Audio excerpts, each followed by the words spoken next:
कर्नाटक में कर्नाटक की महिलाएं फ्री में जाती हैं। हर महीने उनके बैंक अकाउंट में सीधा पैसा आता है, सरकार पैसा देती है। छत्तीसगढ़ में जाइए, किसानों का कर्जा माफ किया, किसानों को सही दाम दिलवाते हैं। राजस्थान में जाइए, स्वास्थ्य के बारे में पूछिए, मुफ्त में वहां पे दवाई मिलती है। 15 लाख रुपए का वहां पे फ्री में इलाज होता है।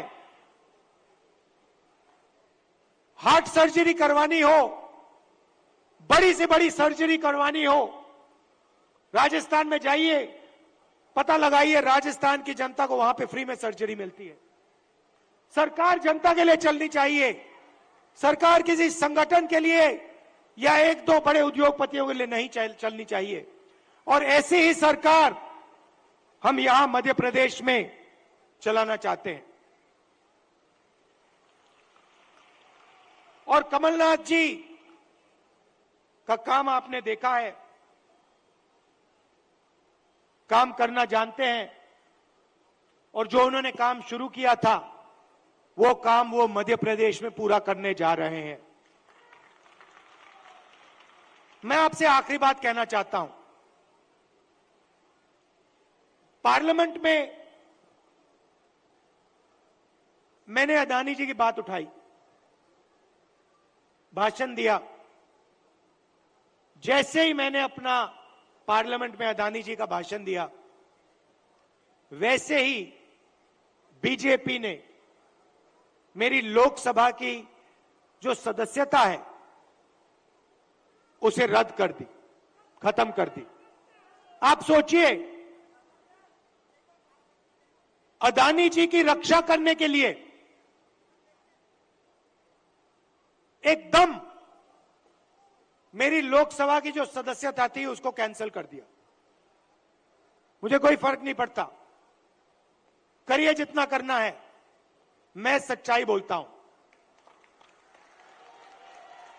और देश के सामने एक सच्चाई अदानी जी हैं। पोर्ट्स देख लीजिए, एयरपोर्ट्स देख लीजिए, इंफ्रास्ट्रक्चर देख लीजिए, धान के साइलोज देख लीजिए, हर जगह आपको अदानी जी दिखाई देंगे। अदानी जी किसानों के जेब में से हर रोज जेब में से आपका पैसा लिया जाता है। इंफ्रास्ट्रक्चर में, डीजल में, पेट्रोल में, फर्टिलाइजर में आपके जेब में से पैसा निकलता है और सीधा इन दो उद्योगपतियों के जेब में जाता है। मैंने मीडिया की बात की, मैंने मजाक में कहा कि मीडिया वाले हमारी मीटिंग तो दिखाएंगे नहीं। मोदी जी का चेहरा 24 घंटा दिखेगा, शिवराज जी का चेहरा 24 घंटा दिखेगा। क्यों? क्योंकि इनका रिमोट कंट्रोल अदानी जी के हाथ में है।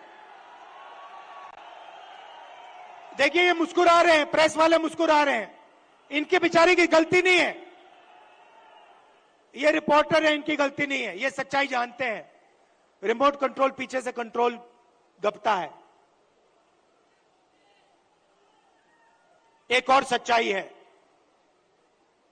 और वो सच्चाई शायद अदानी जी से भी बड़ी सच्चाई है। कुछ दिन पहले बीजेपी ने महिला आरक्षण की बात की। महिला आरक्षण में हमने एक सवाल उठाया, कांग्रेस पार्टी ने उठाया, बीजेपी ने कोई जवाब नहीं दिया। हमने दो चीजें कही। हमने पहले कहा, देखिए ये महिला आरक्षण जो आप कर रहे हो ये अच्छा है, इसको करना चाहिए, मगर इसमें आपने दो छोटी सी लाइनें लिख रखी हैं। सबसे पहले इन लाइनों को आप मिटाइए। लाइन क्या थी? एक लाइन थी कि महिला आरक्षण से पहले सर्वे करने की जरूरत है। और दूसरी लाइन, महिला आरक्षण करने से पहले हमें जो डीनोटिफिकेशन होता है उसको करना है। इससे क्या होगा? इससे महिला आरक्षण 10 साल बाद होगा, आज नहीं होगा। तो हमने कहा पहले ये 2 लाइनों को आप बदलिए।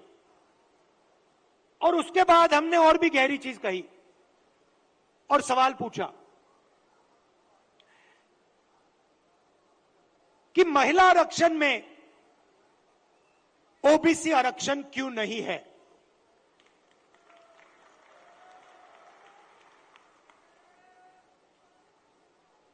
ओबीसी आरक्षण महिला आरक्षण में आपने क्यों नहीं दिया? नरेंद्र मोदी जी, आप कहते हैं कि आप ओबीसी के लिए काम करते हैं, आप ओबीसी के नेता हैं, तो आपने महिला आरक्षण के अंदर के बीच में ओबीसी आरक्षण क्यों नहीं किया? अब भाषण से पहले मैंने आंकड़े देखे और मैं हैरान हो गया। भाइयों और बहनों, नरेंद्र मोदी कहते हैं कि बीजेपी में ओबीसी के एमएलए और एमपी हैं। सबसे पहले कांग्रेस के तीन चीफ मिनिस्टर ओबीसी हैं, ये याद रखिए आप। हमारी 4 सरकारें हैं, 3 हमारे ओबीसी चीफ मिनिस्टर हैं। दूसरी बात, आप पार्लियामेंट में, विधानसभा में चले जाइए और बीजेपी के किसी भी एमएलए से पूछ लीजिए, एमपी से पूछ लीजिए, आपसे कुछ पूछा जाता है क्या? जब कानून बनाए जाते हैं आपसे कुछ पूछा जाता है? आपको कहेंगे भैया हमारे से कुछ कोई नहीं पूछता। कानून आरएसएस वाले लोग बनाते हैं, कानून अफसर बनाते हैं, कानून बीजेपी के एमएलए और एमपी नहीं बनाते। सच्चाई भाइयों और बहनों एक और है। सच्चाई यह है कि हिंदुस्तान को 90 अफसर चलाते हैं। कैबिनेट सेक्रेटरी और secretary of government of India Hindustan की सरकार को चलाते हैं। 90 लोग ये कानून बनाते हैं, ये निर्णय लेते हैं पैसा किधर जाएगा, कितना पैसा कहां जाता है। अब मैं आपसे सवाल पूछना चाहता हूं, बीजेपी के 10 साल से सरकार है, 90 अफसर सेक्रेटरी हिंदुस्तान को चलाते हैं। मैं हिंदुस्तान के सब ओबीसी से पूछना चाहता हूं, नरेंद्र मोदी जी कहते हैं आपकी भागीदारी है हिंदुस्तान की सरकार में, मध्य प्रदेश की सरकार में। आप मुझे बता दो, इन 90 अफसरों में से ओबीसी कितने हैं?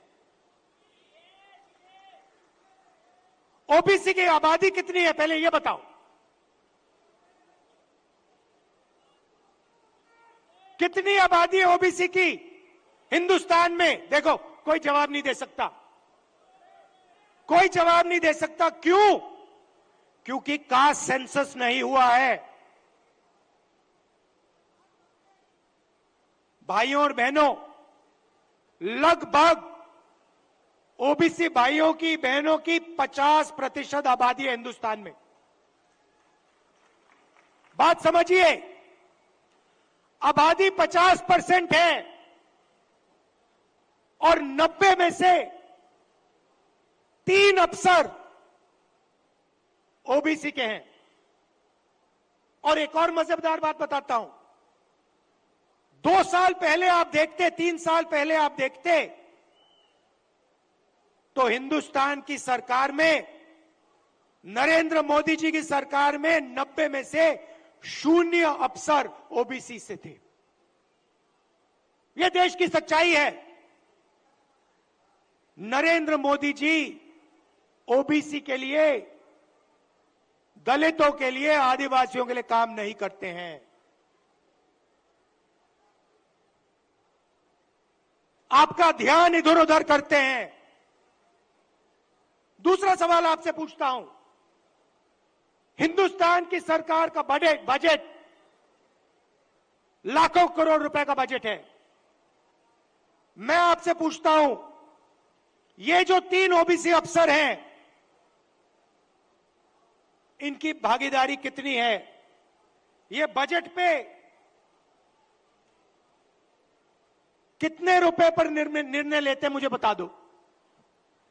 मैं आपको बताता हूं,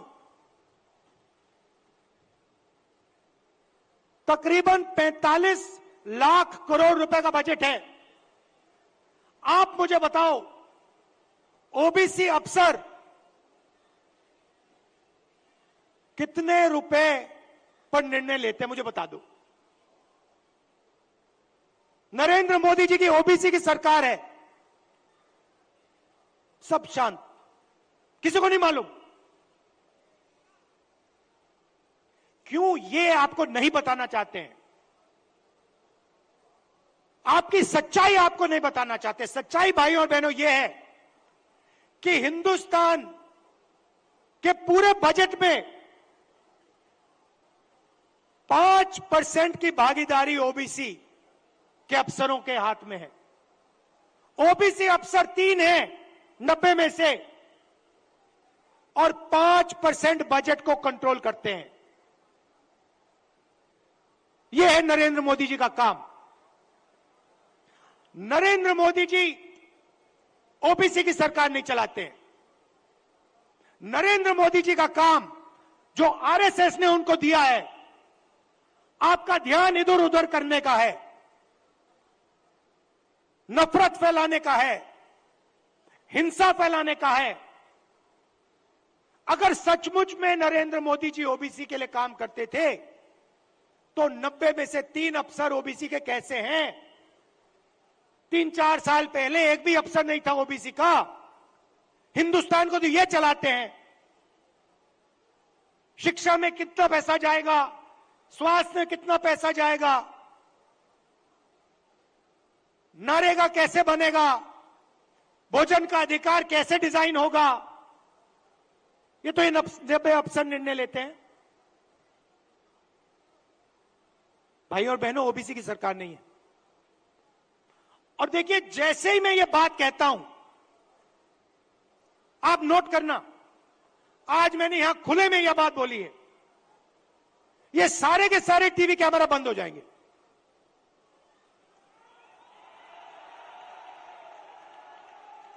आप देख लेना, ये सारे के सारे बंद हो जाएंगे।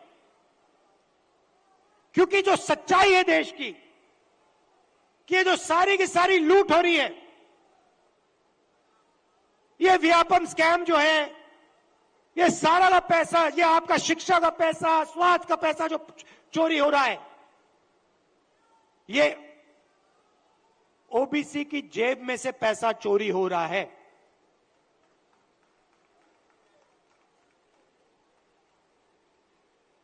ये मैं आपसे कहना चाहता था, इसको आप मत भूलिए।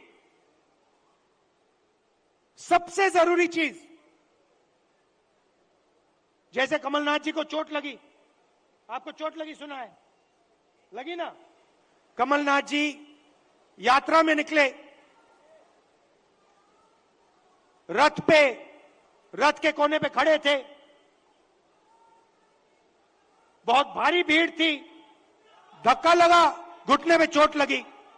कमलनाथ जी जैसे ही आप अस्पताल गए, पहला काम क्या हुआ? डॉक्टर ने पहला काम क्या किया, बताइए?